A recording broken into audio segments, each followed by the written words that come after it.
won't you read us a book? Yeah, won't you read us a book?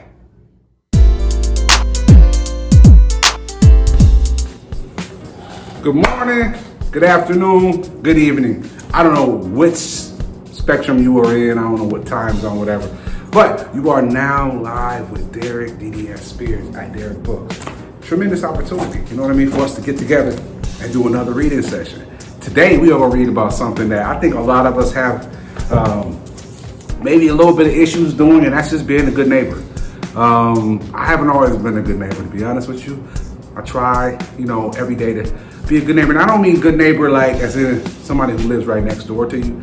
I mean just your neighbor is anyone who you pass every day, down the street. You might be coming out the store, the bodega, wherever you're coming out from, how you doing? Smile. Sometimes we don't feel like doing all that. But this book kind of touches on the good neighbor. And let's get into it. All right. Wow. Fascinating book. Get on with your boy. All right. You know what's crazy? That time moves so fast. But most of the time we spend time that is wasted. Yet the good neighbor sits as the watcher. Staring with marvel, curious eyes, and constant hopes, the good neighbor has a job to do daily. This gives the good neighbor joy. By injecting love into the next man or woman's heart, the good neighbor finds meaning in life. Pacing back and forth between the cracks of the earth pavement, the good neighbor wishes only to fulfill God's will. It's amazing how many of us don't follow the Lord's instructions. We open the book, read the front page, and skate to the back page, only to forget we never read what was in the middle. God instructed us to love the Lord our God and to love our neighbor as ourselves. The good neighbor is constantly reminded of these laws. In obedience, the good neighbor gives to the poor, respects all, and hopes to uplift instead of causing chaos. Would you feed yourself poison? Would you constantly tell yourself lies? Then why do you poison your neighbors with rumors, gossip, and lies? What does it take to be a good neighbor? Is it selflessness? Is it consideration for others?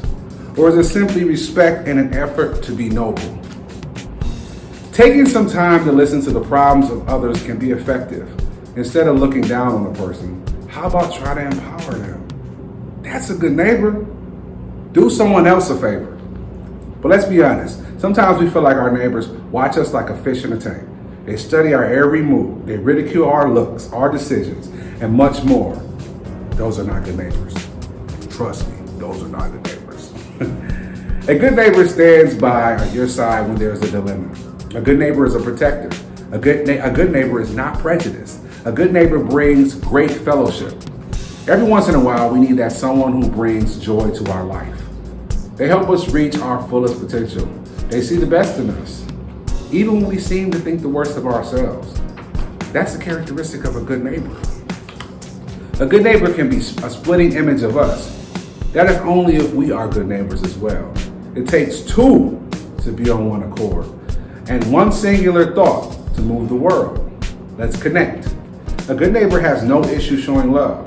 Their action speaks much louder than their words. A good neighbor holds us tight when we feel loose. A good neighbor stays loyal and true. Life is short. Some say it's a vapor.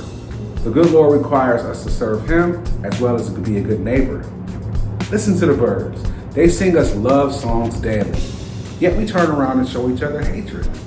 A good neighbor is like a beautiful, healthy tree. It has good roots. It is nice to watch, while it also provides shade and nourishment. The good neighbor, even during the act of rebuke, gives much encouragement. Are you a good neighbor?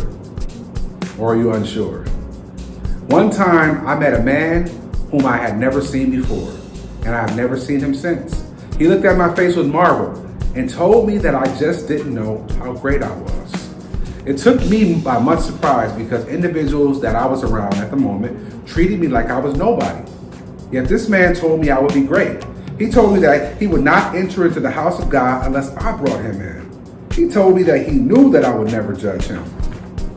It was such a strange encounter, but after that, he came and went. I felt strengthened. Had I been entertaining an angel? I had no clue, but he made me want to be a good neighbor. His trust that I will not judge him made me think about the world that I live in.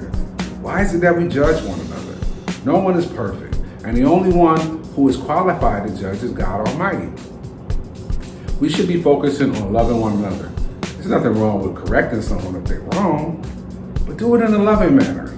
That's what a good neighbor does. Don't scam your neighbor. Don't steal from your neighbor. Don't mistreat your neighbor.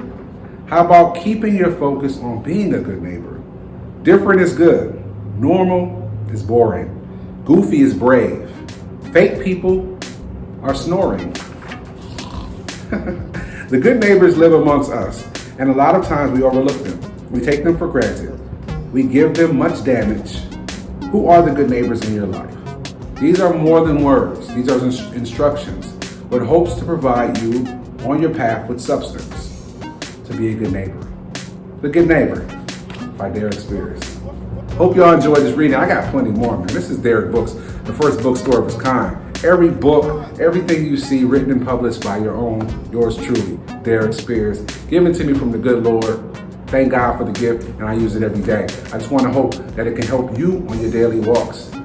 Today, focus on being a good neighbor. Peace and love, baby.